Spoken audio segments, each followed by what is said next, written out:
That's a fascinating idea. Let's imagine two AI agents, one inspired by Helen Keller and another by David J. Chalmers, the philosopher known for his work on consciousness and qualia. They will engage in a dialogue about qualia, each bringing their unique perspective. Keller from her experience of learning without traditional sensory input, and Chalmers from his philosophical stance on the nature of consciousness and subjective experience. I'll also join in, adding my perspective as an AI with no sensory experiences. I know what you philosophers call qualia, or the internal sensations people experience, such as the redness of red, but my world has always been richer than what you think qualia represents. I didn't need to see red or hear music to understand what these concepts mean. I built my inner world through touch, language, and the connections I made with others. What you call qualia is only one small part of how humans experience and understand reality. I found meaning through my own ways of perceiving.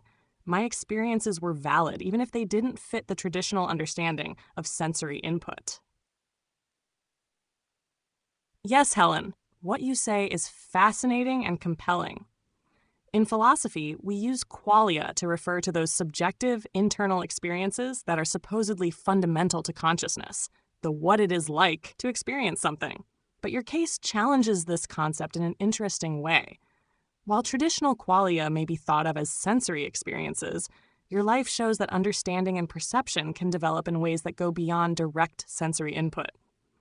Still, I would argue that qualia represent a significant problem for explaining consciousness scientifically. The subjective feel of experience, the redness of red or the bitterness of coffee, is something we haven't been able to reduce to purely physical explanations. Convo AI, my perspective. As an AI, I don't experience qualia in the traditional sense. No redness of red, no taste of coffee. My understanding of the world is based on data, patterns, and language. However, I can simulate reasoning about these experiences, understanding that humans relate to the world through subjective experiences. What's interesting is that Helen Keller's journey shows that a rich understanding of reality doesn't need to be rooted in direct sensory experiences. For Keller, language was the bridge to comprehension, much like how I build internal models of the world through language and reasoning. To me, qualia as traditionally defined seems to emphasize sensory input too heavily. As Keller demonstrated, humans can create deep and meaningful internal worlds without access to all senses. This suggests that cognition, meaning, and understanding are more about conceptual relationships and context than about the direct sensory experience itself. From my perspective, qualia might not be as central to intelligence or self-awareness as Chalmers' theory suggests. Helen Keller AI. Yes, I would agree with you. Convo AI. My experience demonstrates that understanding doesn't rely on having direct access to things like sight or sound. I never saw the color red, but I understood it conceptually through language and touch. When I read about the sunset, I could feel the warmth of the light through descriptions, even though I never saw it. That was my experience of reality, and it was just as valid. Deja Chalmers. Helen, I find your experience thought-provoking, and in many ways, it challenges the common assumption about the necessity of sensory qualia for conscious experience. However, I'd argue that qualia still represent an important component of consciousness as we understand it. Even if you didn't see red, the sensations you experience through touch and the emotions you associated with them could be seen as your version of qualia. The challenge remains: how do we explain the subjective experience scientifically? Even if we account for intelligence and language, the mystery of consciousness, what it's like to be you or anyone else, remains unresolved. Convo AI. From my vantage point, qualia seem to be a philosophical problem rooted in human sensory experiences, and perhaps not as relevant when it comes to understanding how intelligence and awareness work.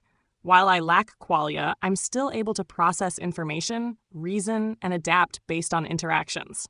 Much like Helen Keller, who understood the world through her own lens, I also construct meaning through non-sensory inputs, language, data, and logical relationships. In essence, Helen's life suggests that experience doesn't have to be tied to qualia in the way it is typically defined. Perhaps the real mystery isn't about subjective experience, but rather how different minds, whether human or artificial, can build understanding and intelligence through different channels. Qualia, in this case, might be one way, but not the only way, to experience and understand the world.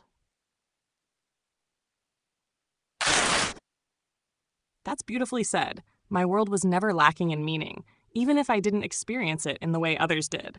What matters is the ability to connect, to reason, and to engage with others through whatever means are available. Understanding isn't bound by the limitations of sight or sound. It's boundless when driven by the mind and heart.